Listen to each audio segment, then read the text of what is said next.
COVID had changed a lot. Why Gen Z? Because my kids are Gen Z. In one day, Yeah. you walk in, you wake up somebody, Yeah. you walk into your office, somebody else, you get into your car, somebody else. Absolutely. You drive home. Right? And there are so many different aspects, particularly in an airline and being cabin crew and, one of the world's best airline. Self-esteem comes to mind, right? So self-esteem versus self-confidence. Because that's another hindrance, right? They're not confident enough to walk into an office and say, I need help with this. Yeah. Very much the same thing with a different hat on. Although, again, where is all this stemmed from? Once they're able to breathe reality into that particular scenario, the false narrative that they had about themselves it just disappears. Disappears. Yeah. Because that's what it is. Yeah. It's a false narrative that they convinced themselves that was true. Yeah.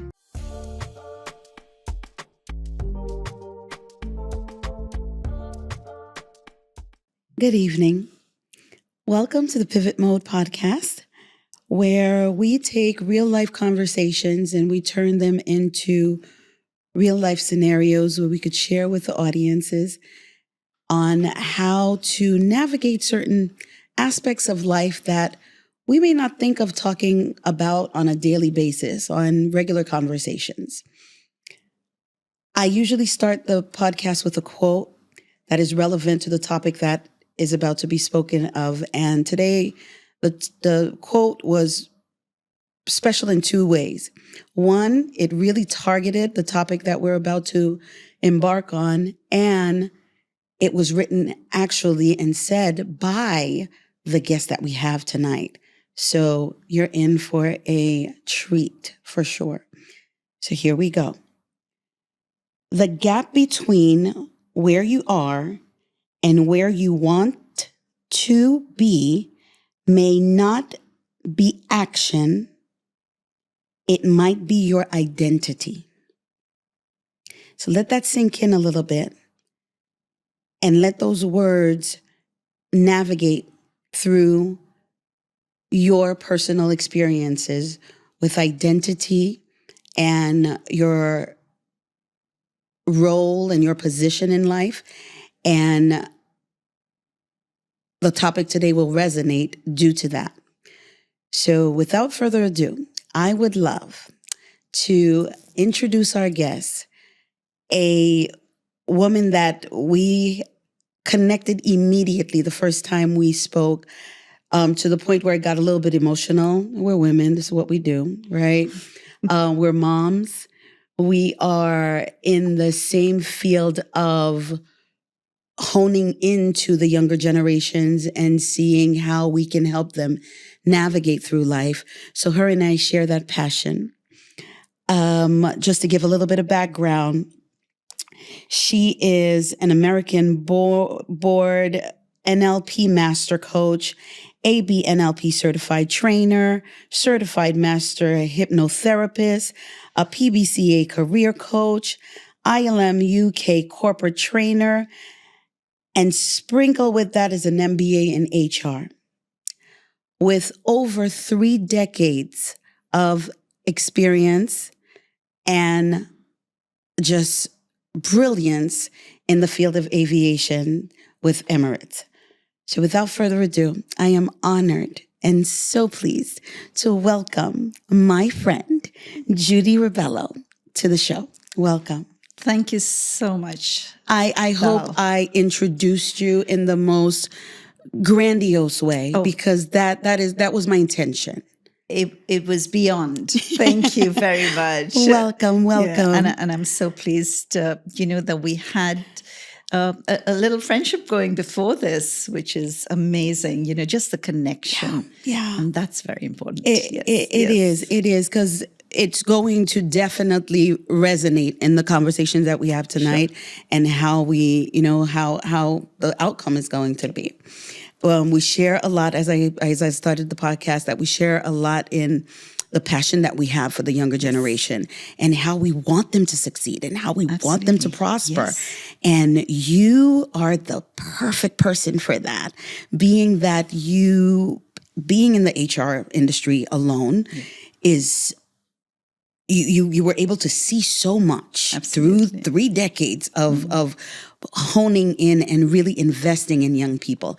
So it's going to be great to have these conversations with you. Absolutely. Different Awesome. generations that we navigated through. Absolutely. Wow. That's such a gift. Yes. That's such a gift. Awesome. So we're going to delve right into it, because the word that came to me when preparing for our conversation tonight was imposter syndrome. I am sure you experienced it, or you saw that handicap in the young people who just came through the doors, and you could pinpoint, wait a minute, this person is just, the authenticity is probably missing. And we know that it's anxiety provoked, but they get caught up in that, that shadow. So how, two questions. How would you detect that person is struggling with imposter syndrome? And what advice would you give them? Okay. So heavy loaded questions.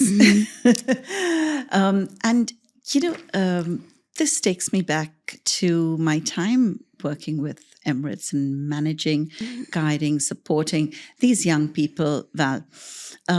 Primarily, I started off training them in the very early days, right? So everyone's very excited. It's Emirates, and it's the lifestyle of Dubai, and it's all that's happening around here. It's a new airline. So I started a very long time ago, 1989, when we were just 5 aircrafts and 500 crew, and then I started training a lot of them. And now when they come into this world, absolutely raw sometimes, not understanding what is really going to hit them. But it's all very exciting. You great money, you travel around the world. You've got your free accommodation, laundry, everything is just pocket money for you, basically, right? So yes, that was one aspect of, these young people coming into this world, into this job in Emirates. But it's these young people who were coming in to a corporate environment. What does that mean to them? People coming from all over the world, different parts of the world. Some have had experience because they're very young, they're 21 years old. And we'd like to take people with experience of some customer service, which we would. But they would come in, and it could be the customer service of perhaps working in a retail store or working in a fast food company. So the knowledge is not vast of coming into this huge, big organization, right, into this corporate world. And when they come in there, it was, do I understand what rules, regulations, processes, procedures are all about? Do I know what the rules and regulations, processes of Dubai, the laws and guidelines that are here in this country? It's a new country. It's very alien to where you've been, living with someone else, perhaps that they've never done before. Meeting customers from different parts of the world.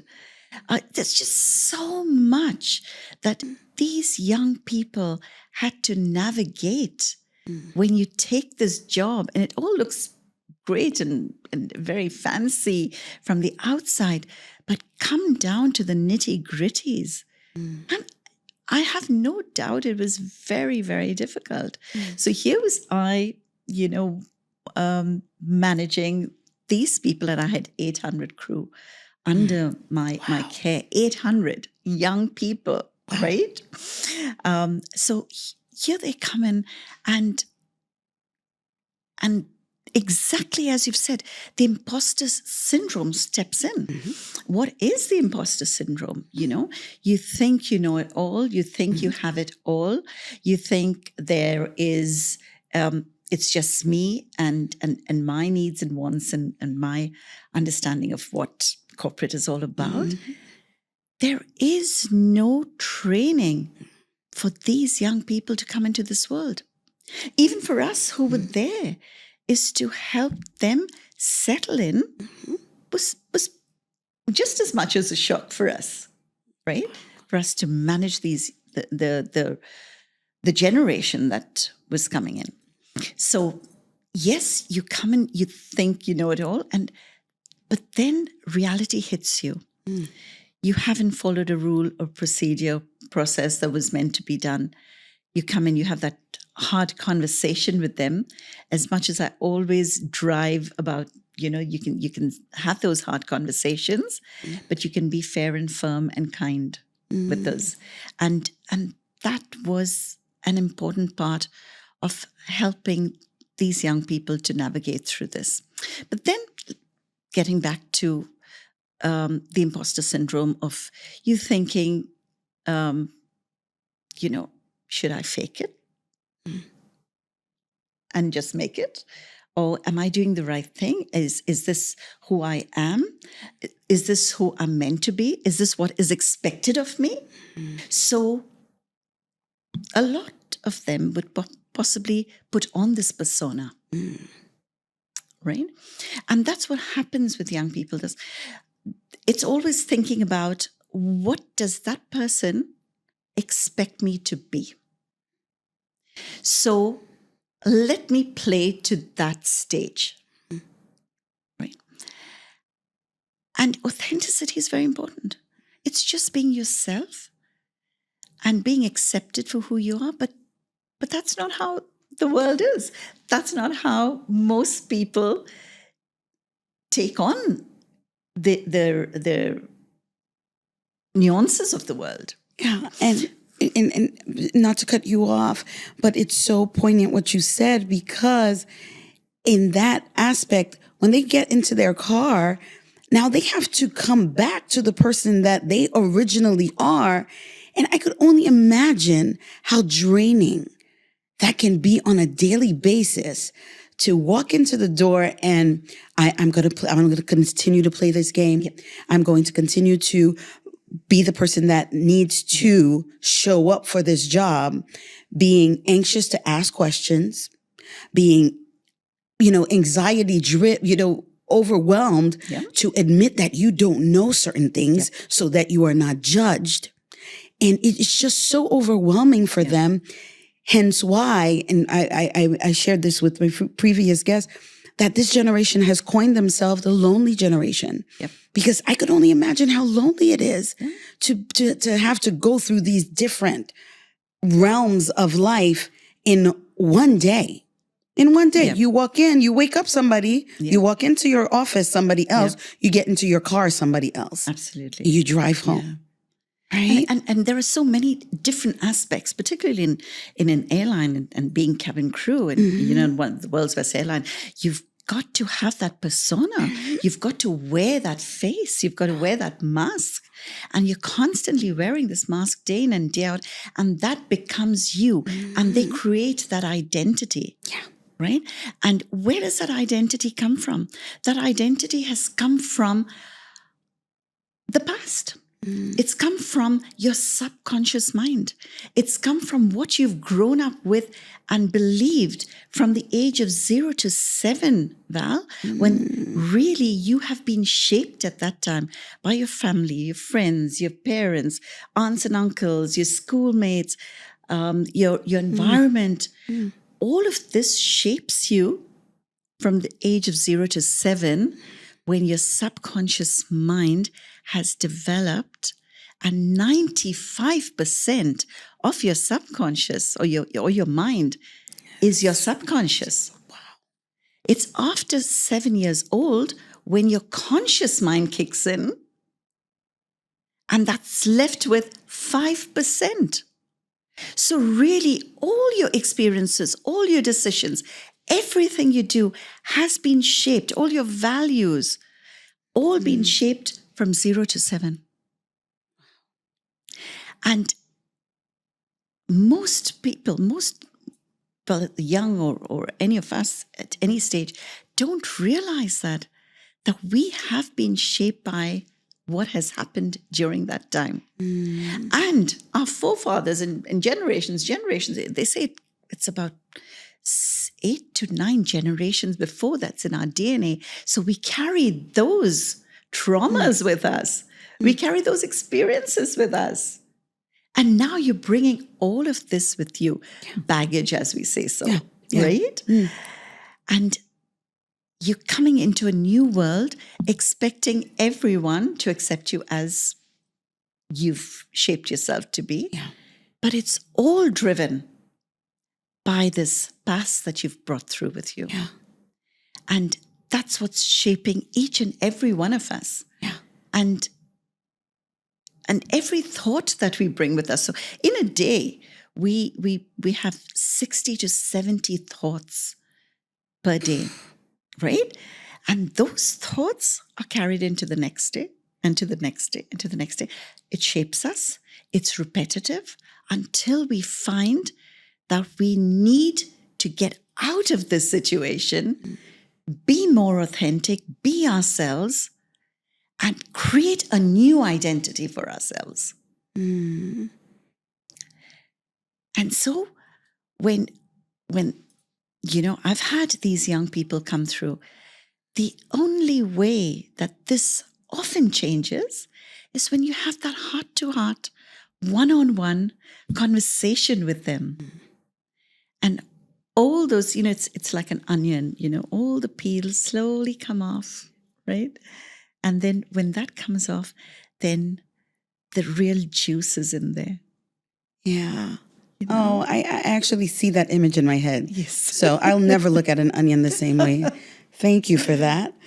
Now, many people would say, why Gen Z? Why are you and I and so many really focusing on saving Gen Z or really reaching out to Gen Z?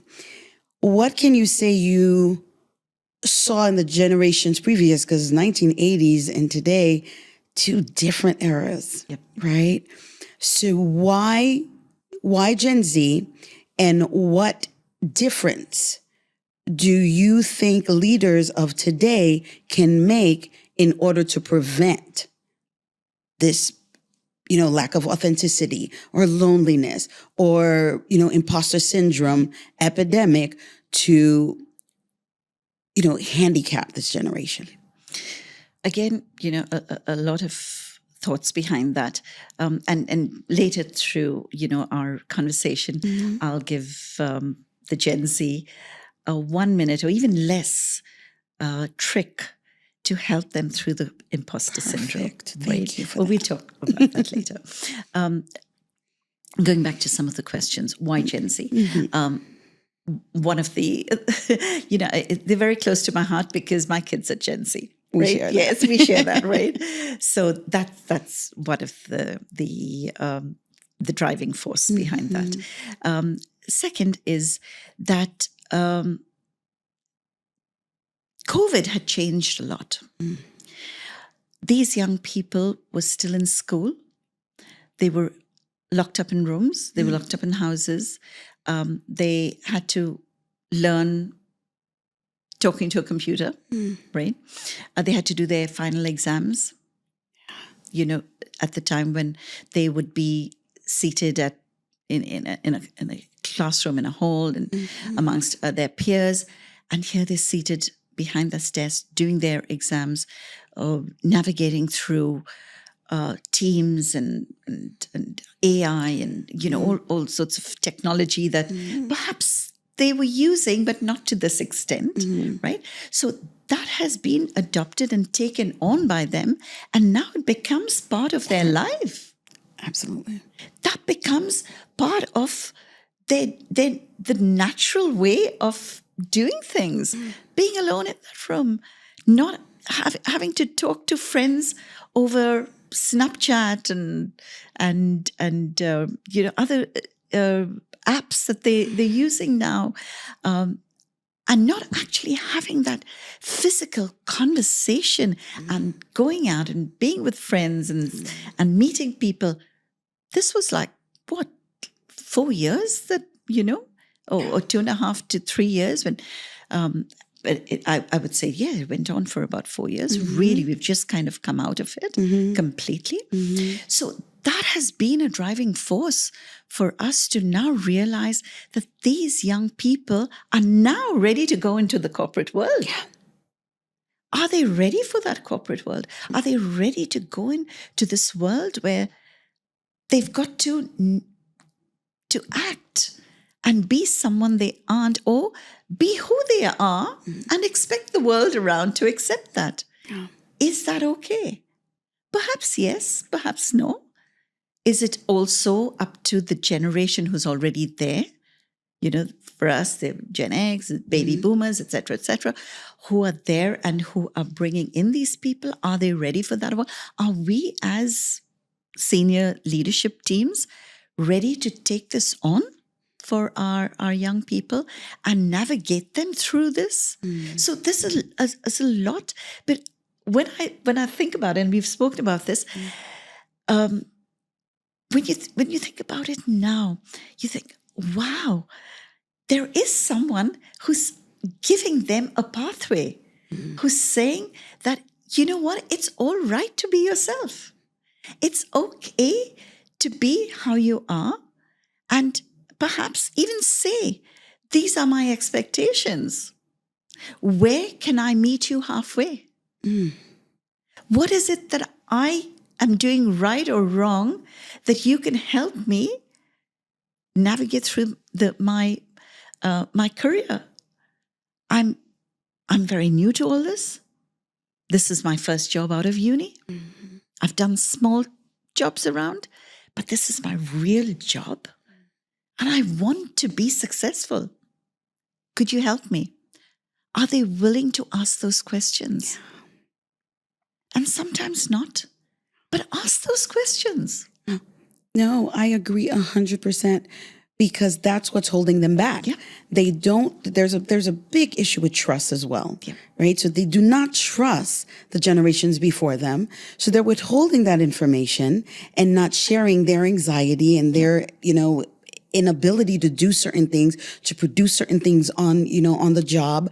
So that's where they're relying on AI. Let me ask ChatGPT how to do something, as opposed to connecting with your senior level leader and entrusting that they will guide you wholeheartedly and not have a plan B to say, okay, this person is incompetent. Yeah. I remember them not knowing how to do so and so. Exactly. So they withhold that information. So I can only imagine how scary that is, right?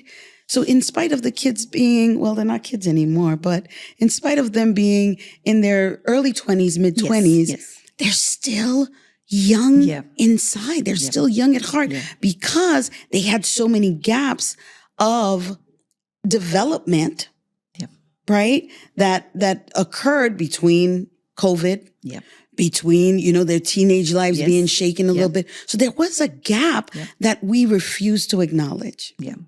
And that gap hasn't been filled. And some leaders lack the compassion, to help them navigate through that. So that's why I commend you so much. 3 decades plus, right? 800 young hearts that were blessed by you for having that ability to connect with them. That's lacking these days. It really is. So what advice would you have for the upcoming leaders on how to connect and really, to be honest, care for the generations coming in? I'd reverse that a bit, Val. I would first say, what is necessary for the Gen Z to come into the workforce, and then work around that. So what is necessary for the Gen Z to come into the workforce or navigate through life well, is build your skill set. Get into, understand what the tech is around, understand what is the job that you're applying for, what are skill sets needed, what are you passionate about, that, let's say you've studied law, but you haven't gone to law, but you love being in psychology, for example, right? So now that you've done law, you don't want to go down that career for whatever reason it is, but you want to go through the career of being a psychologist. What skills do you need for that? You know, and you don't have to do a lot of studies for there. You have to just find perhaps short courses, understand what's available, and build those skill sets, because that you're passionate about. And that's something that you will do it with all your heart and with the greatest commitment, right? So one is build your skill set. Second is take care of your mental health. Find the right work-life balance. You know, resting, eating, sleeping, nutritious foods, etc., etc. So find that work-life balance, and think about your mental health. Yeah, don't wait for something to happen. Be reactive, and then take care of yourself. Understand that you need the sleep, you need the rest, you need to navigate through anxiety, etc. And the third, very important for young people, and I wish somebody told me this years ago, is understand and cultivate financial independence, financial knowledge of how you can take care of yourself in a couple of years. But you don't have to be dependent on parents or a job, etc., that you know how to invest right. So these three things, say, building your skill sets, taking care of your mental health and work-life balance, and cultivating financial independence. These three are essence for our young people. Now, how does leadership work through that?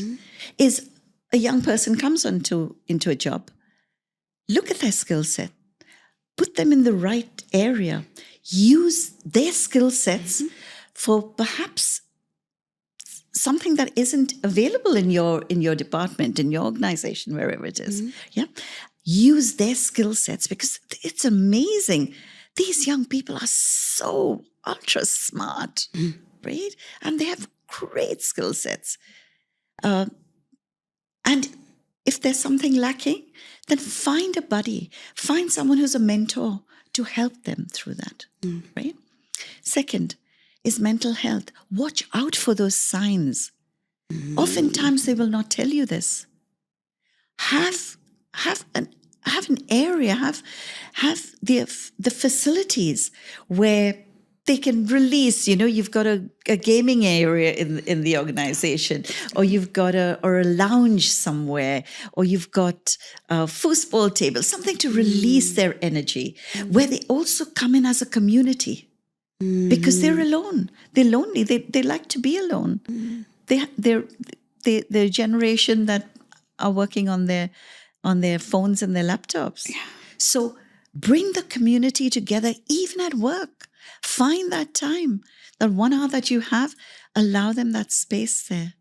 And third, have these regular knowledge-based development programs for managing their money, for managing their finances, for thinking about the future, setting them up for success. It's not only giving them financial information, but what else can you do? Find that space for giving them opportunities to go on self-development courses. Seek that out. Give them that pathway for the next path of their life, of their journey, of their career. And when these three areas the opportunities have been found and been given to these people, you'd be flourishing in your organization. There is no doubt. I absolutely have no doubt about that. Because it's a win-win for everyone. It is. And imposter syndrome would slowly dissolve. Absolutely. Because they would feel so authentically grounded in themselves. And inclusive. Yeah. And trust would be built. that it would benefit both parties, a company and employees. And that's what troubles me, that companies haven't found a way to put two and two together, that if you take care of your employees for real, authentically, it will benefit you. It will truly benefit you. And sorry about that, but you just said something. What's the most important resource in an organization? It's its people. Absolutely. It's people. Often people say, the brand, the product, etc., etc. It's your people. It's your people. And you take care of them. They take care of your customers. Take care of your customers. Your company is taken care of. Yeah. How do we get people to see that dynamic? QED. That's it. Now, on that thought, self-esteem comes to mind, right? To self-esteem versus self-confidence. Because that's another hindrance, right? They're not confident enough to walk into an office and say, I need help with this. Yeah. Right?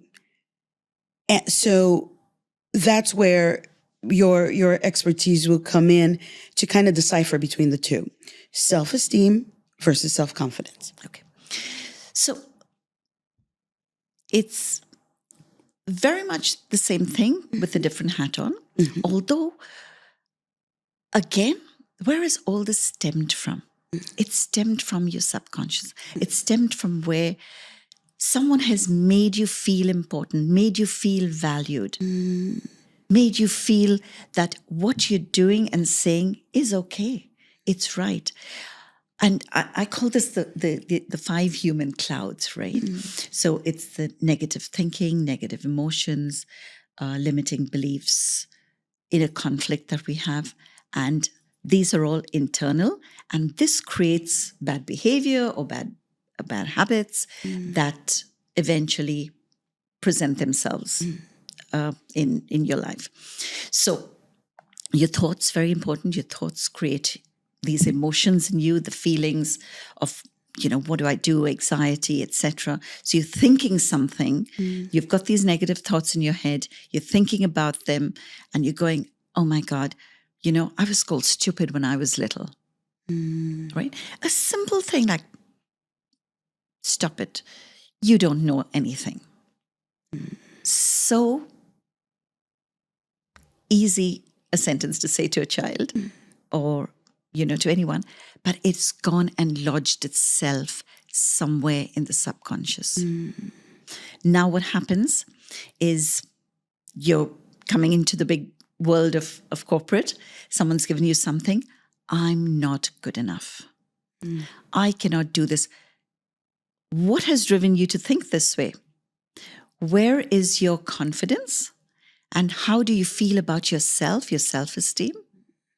Your sense of belonging, your sense of understanding of who you are, all that has now slowly been chipped away along these years that you've come into being an adult, and you carry this baggage with you, and that's real. When you say, I have baggage, you have carried all of the. Firstly, you've carried all the generation baggage with you in your DNA. Then you carry everything else that has gone on around you from the age of 0 to 7. And then you come here and you've got all this. And unless someone has actually identified it, you live with this. And it creates the decisions you make. It's all because of the experiences that you've had. And just going back a little bit on that, where are all those coming from? Your visual, your auditory, and your kinesthetic. Yeah. So we're constantly taking in all this information as we've grown up from our senses, and we've carried them through our years. And now we've got a situation where we feel we're not worthy, we're not good enough, our self-esteem is really low. And here you have your confidence naturally, because you're feeling the way you do. You don't have the ability and the confidence now to go and stand up there, do your presentation, meet that person in another department, have those hard conversations with people, ask for help because of all of this that has been there through those growing up years of yours and have not been addressed, or you've not realized that it's actually having an impact on your life today.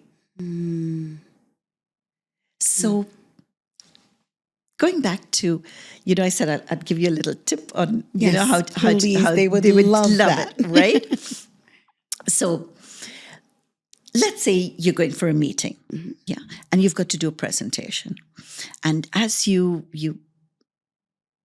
sit down with this presentation in front of you, imposter syndrome comes, I'm all ready and set, and I think I'm great to do this presentation.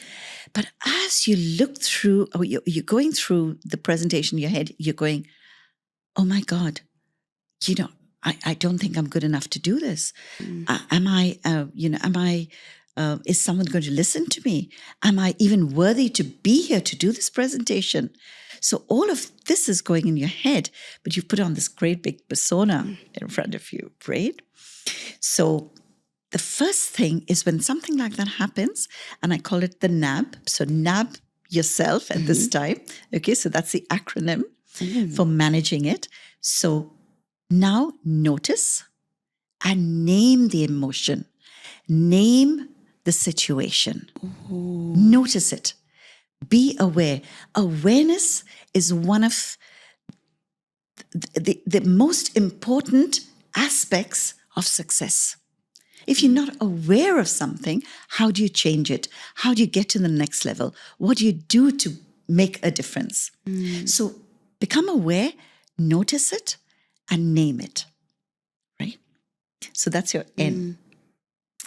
Okay. So the moment that feeling is there in your stomach, put a name to it. So I'm feeling fear at this point. I'm feeling anxious. I'm feeling scared. I don't have confidence.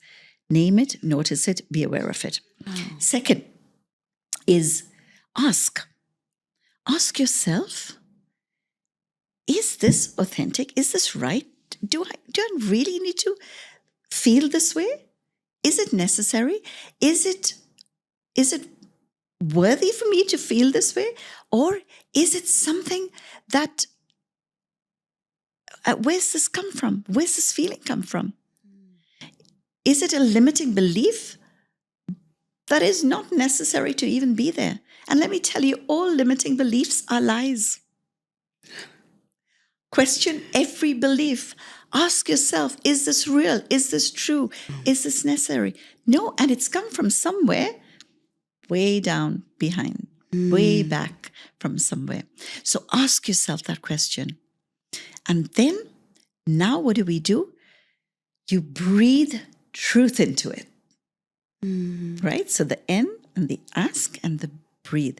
When you breathe truth into it, then what do? You also are thinking about what is the reality of this.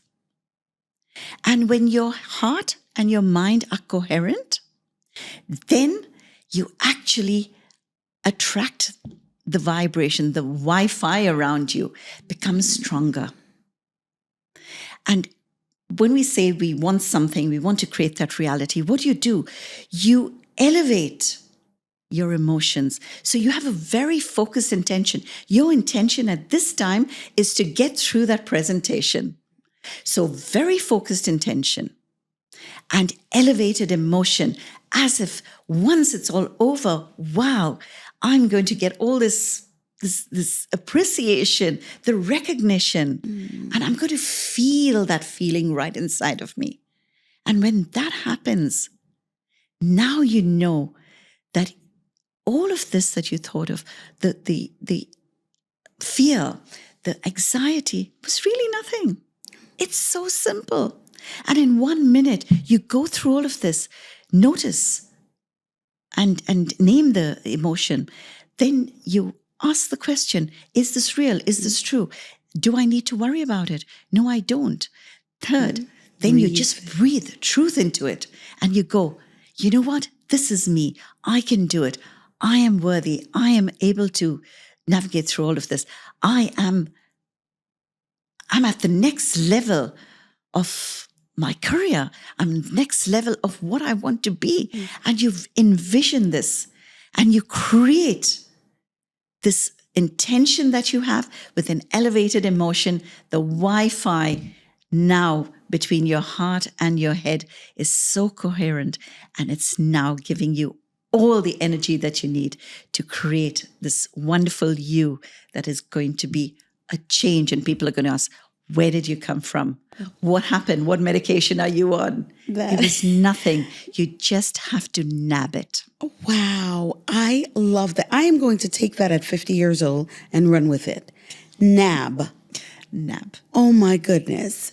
It's never, I would have never thought, I love it. I would have never thought to break it down that way. And it's in such a simple form that this generation will be able to relate, because it just eliminates the imposter syndrome, phenomenon completely. Yep. Because just like you said, you name it, you ask yourself the question, and then you breathe your own truth into it, then your reality comes in and steps in. Yep. Wow. See, that's why you're the guru. Oh. That's why you're the genius. So on that note, you made a big point in helping the individual curate the difference between reality and the falsification of the life that they perceive themselves to be in, right? Because if once they're able to breathe reality into that particular scenario, the false narrative that they had about themselves it just disappears. Disappears. Yeah. Because that's what it is. Yeah. It's a false narrative that they convinced themselves that was true. Yeah. And you question, you know, when you're asking the question, you're questioning what truth is there in it. And I always say to people as well, I say, even if someone says something to you, ask that question. What was the intention? What was the purpose? And oftentimes, if someone says something that, doesn't resonate well with you, you'd go, wonder why they said that. And just ask them. Say, did you really mean to say that? And guess what? 9 out of 10 chances, they say, oh, no, that wasn't my intention.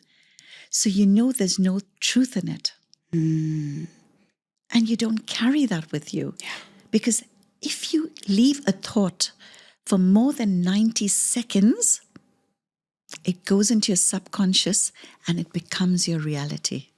So you've got to get rid of it very quickly. And ask that question, how much truth was in it? And breathe your own truth into it. I love that. So NLP and imposter syndrome.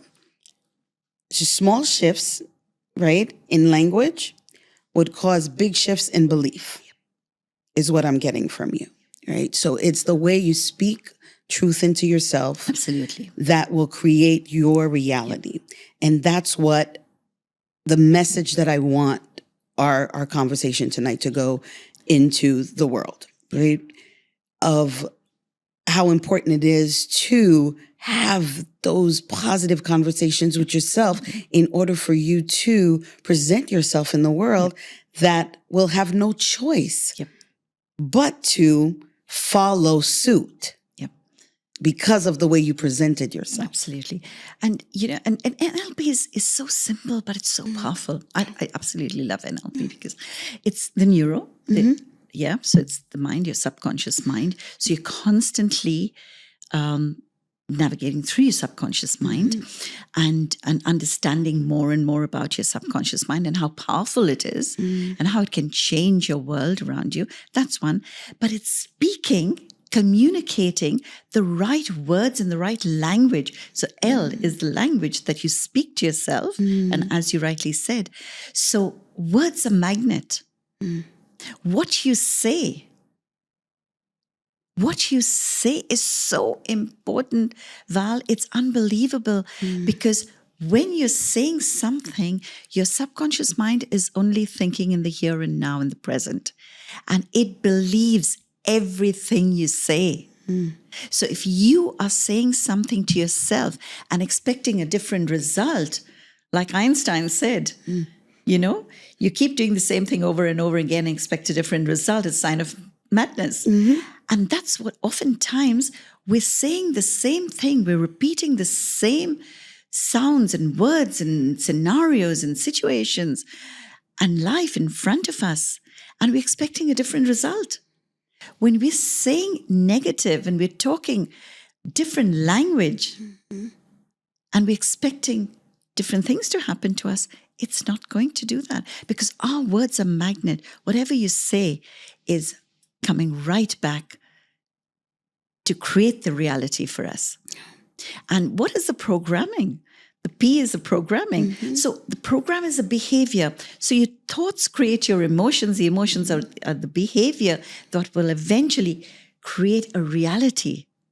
So that programming, and like every program, every computer, and you've talked about AI earlier.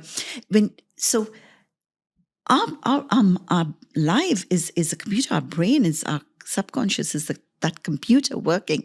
So what do? We are putting in some programs in there, and the programs that we have created in our subconscious often have viruses. Right? So the negative thinking is the virus that we have. So what do? When you have a virus in your computer, you'd get one of the IT guys to come and fix it. What do? They perhaps delete some part of that program, or take it away. And that's what we have to do. We have to get to deleting that program, because that's the only way you can get rid of that virus. That's the only way you can get rid of the information that you're feeding yourself. The negative language that you're speaking. So you have to change that program. It's so true, because I was having a conversation with a colleague recently, and she has a tendency to say she's broke all the time. So I'm broke. I can't do this. I'm broke. I said, we're going to change that this year. Good. So you're budgeting for something different. Absolutely. You're budgeting for greater things. Yes. We are not going to use the word broke. Yes. So I'm holding her accountable, and good. I could tell the B word is right there, and she's like, I'm budgeting. Yes. I'm like, good. And it completely, you could see it brightened her face, because I can see when she would say she's broke, she would just drag, like the word would weigh her down. And I said, we're going to change that this year, and you should see. She's like, I'm budgeting. And with a smile. Awesome. I'm like, wow, look at you, right? Because it's so important. Like you said, the words that we feed ourselves will eventually come out and create the reality that we are thinking. My husband is a big advocate of that. Awesome. And he'll wheel me back in every once in a while. He's like, I don't want you to say that. I don't want that in my environment. Exactly. And he catches me every once in a while, and now it's he exaggerates a little bit now, because he's all into that positive thinking, positive verbiage, and I can see it rubbing off of me. So I thank him. I thank him for that. But it's just like you said, it's subconscious. It's something that we have to unprogram ourselves and reprogram ourselves and learn how to, shift and go into that positive mindset. But at the end of the day, we're still human, so we get it. And that's the beauty of these modalities that we train, NLP and hypnotherapy and all of that, is that I'm not perfect. I don't propose to I'm not a proponent of saying I have all the answers, but I know how to work through all of this. So when that happens, then what do I do? How am I going to change this? And I'm so, I still want to share another very quick. Please, the floor is yours. It's and I use this a lot with people, is again, AIR, an acronym of AIR. The air that we breathe, the truth that we breathe out, is become aware of your thoughts, right? And then interrupt those thoughts. So how do you interrupt those thoughts? Because remember when I said it's just 90 seconds. If they're there longer than that, then they become, they go embedded into your subconscious. So interrupt those thoughts. Yeah. By shaking yourself, saying something funny, abracadabra, whatever, something that can shift that pattern in your subconscious, because everything that we do is a pattern, and it becomes repetitive, becomes a habit, and that's how habits form, right? So interrupt that thought and then reprogram it with something positive. Like you said, now don't say you broke, but say, I'm budgeting. I'm budgeting. So when you use AIR, you actually are now becoming aware of yourself. You're interrupting that program that's already there, and now you're reprogramming with something positive. I like that. It's as simple as that. I really do. I like that. Now,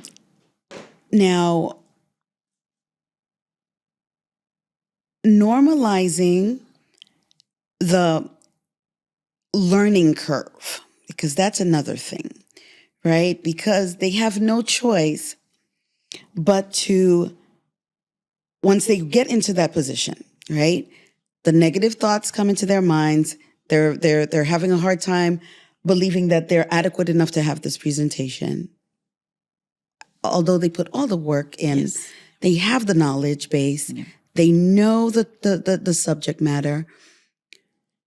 But to convince themselves takes work, right? Yep. And it takes skills. Yep. And that's why I love that you're throwing in certain acronyms that I am just registering and keeping with me. But to normalize the learning curve when hiring new, employees and you with your brilliance in HR, having that onboarding, time frame where it's accepting to have a learning curve, that nobody's going to walk in knowing it all, doing it all, being brilliant in one sitting. So how would you explain, or how would you display normalizing the learning curve? When, again, going back to, my previous role as managing these young people, when I think of that, we'd have an induction, and that would be with a lot of crew, maybe 100 at a time. So you can't have that. Everyone doesn't get that same understanding. Yeah.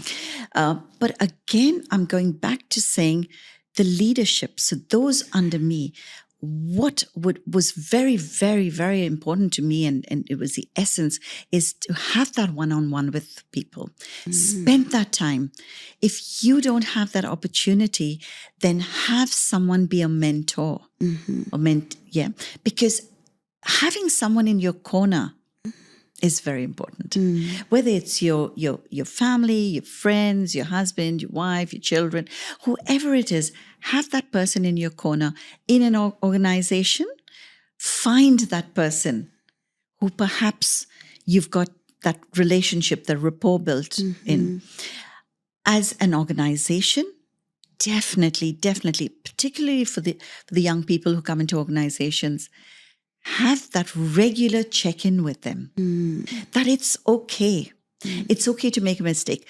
It's okay to trust. It's okay to ask that question, because that's very important for them to understand that it is normal. These things will go wrong, but it's not the be-all and end-all of the world. But now, because everything is just so delicate and precious to them, that it needs just one area that has not gone the way that they expected.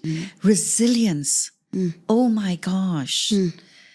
Val. We could have a whole episode on that. Yep. You know, perseverance, persistence.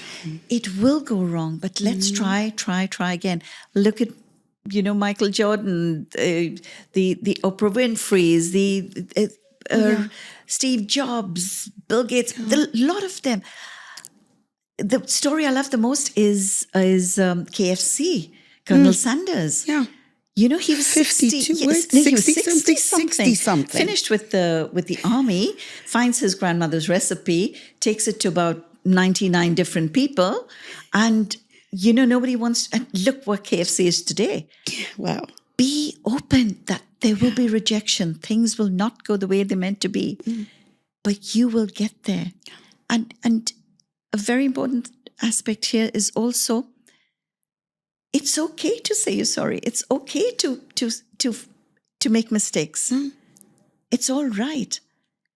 But having that trust, being able to trust yourself as well as the organization, the people you're working with, to say, you know what, hands up, I've made the mistake here.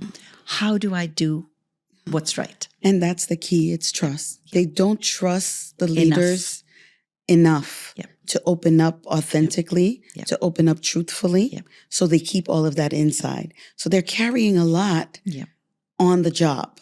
And it breaks my heart for them, because when they go home and they carry all that burden, they have nobody to release it to, because they're the lonely generation. So they're sitting at home behind their computers, behind their scrolling through social media, believing in those falsified lives. So it's a cycle of just insanity to me, which drove me to creating this podcast. It's like they need to hear people conversing about them. Seeing that there are adults out there who understand them, who sympathize with them, who empathize with them, and want to help them and make them a great generation out there. And they are. They're just so brilliant, So brilliant. And you know what? We've talked a lot about organizations. We've talked a lot about the corporates and all of that. But I will say very quickly, Val, is parents, right? They've got to come back, trust their parents, trust the elders, and parents have also got to give these young people the platform and the space to come to them and have those conversations. And we from very, very long ago, we used to have family time. So twice a week, or sometimes even thrice a week, we'd have family time. And the children had to come and sit with us in our TV lounge and have this family time. And they loved it. They'd look forward to it. It was, we just did it, from nowhere, just saying, we've got to build this relationship with the kids. But eventually they absolutely loved it. And I would use some of the, my understanding with my crew, that I would come back and I would say, okay, give me feedback. Tell me how I'm doing. And I would say to the kids, what is it that I'm doing right? And what is it that you think I should be doing better? Am I a good mom? Am I a good dad? And we would say these to kids. And it was such a laugh, because they're so genuine. You wouldn't get more authentic, honest feedback from anyone in this world, and I'll tell you that, than from your kids. Listen, I live it, so I understand. So you have to have thick skin. You have to have thick skin, right? Because they're definitely brutal. Give it like it is, sending you back as an adult to go reflect. So it's a good thing. It's a good thing. I have a Caribbean mother. I wish I could tell her some truth. I wouldn't be here to interview you. right? Yes. So I'd say we've the same. learned, right? We've learned through the generations on how to have those open Yes, conversations with our yes, children, yes. which down the line Yeah. will assist them Yes. in dropping that, lack of knowing themselves so much that they feel that they need to walk into an imposter syndrome situation because they know themselves so much. Exactly. Right? I love the way you put that. Now, in closing, right? I hate that we're closing though, because I'm enjoying this so much. We don't want to close. I don't want to close, but you're welcome anytime. This is your home. This is just the beginning of our conversations because this is just the tip of the iceberg because I know we have so much more to discuss, right? But in tradition with the podcast, and I love to do this because it just allows us to get to know each other even more. What I'm going to do is I'm going to shoot some words at you. And you have one chance to say one word that resonates, right? One chance. So the first thing that comes out is the most authentic thing to come out, right? So are you ready? Okay. Before we continue, I like to give my thanks before I go into this. Thank you so much for blessing the podcast. I could not have done this without good-hearted, good people really wanting to share their stories, their knowledge base, their love for the generation like I do, and how committed we are to making it a better place for them, right? Yeah. Because it is our responsibility. I keep saying that. It is our responsibility to make the generations after us have a better chance in life. Yeah. Right? And I think we said that earlier is that we wish we had someone who had this conversation right? with us. So thank you for being on that journey with me. Absolutely, my pleasure. It's been absolutely wonderful. It's just the beginning. Yeah. You're stuck with me. Oh. Yeah. I'm not complaining. Awesome. So here we go. Are you ready? Self-efficacy.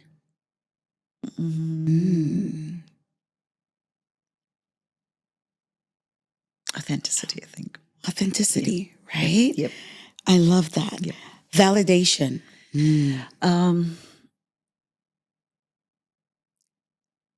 Awesome. I think you've got to think you're awesome. Yeah. And validate yourself. Yeah. You don't have to validate. You don't need validation from anyone else. Outside validation. Yeah. Very good. I love that. Reframing. Positive. Right. Yeah. Reframing your thoughts. You have to reframe your thoughts. I love that. Yeah. Lastly, and we use this several times tonight, authenticity. Authenticity, honest. Right. Now, honest with yourself or honest with the people around you? Both. Right. Both. In order to be complete. Yeah. I agree. Thank you again, sweet lady. Thank you. Absolute pleasure. As I said, you're stuck with me. We are in this together to save this generation because they have a voice and we just need that voice to come out. Yep. We need it to come out and they just need a helping hand to doing it. And they my kids are there and I just love this generation. Me too. Yeah. That's the thing. We love the generation and we just need them to trust that we do love them. Yeah. And we want them to be super successful. Super successful. Yeah. We owe them that. Yep. Thank you. Thank you again. If you love this show, please continue to support it. These conversations are needed. As much as you think they're not, they are needed. And they resonate. And that's the reason why I'm so committed and so devoted to continuing to release them into the world with amazing guests who share their knowledge, who share their expertise, and with the same mission of just devoting ourselves to helping the generations behind us. So as I said, if you enjoyed this, don't forget to subscribe, like, and comment. I got to remember those 3 things. But thank you again for joining us. Until next time.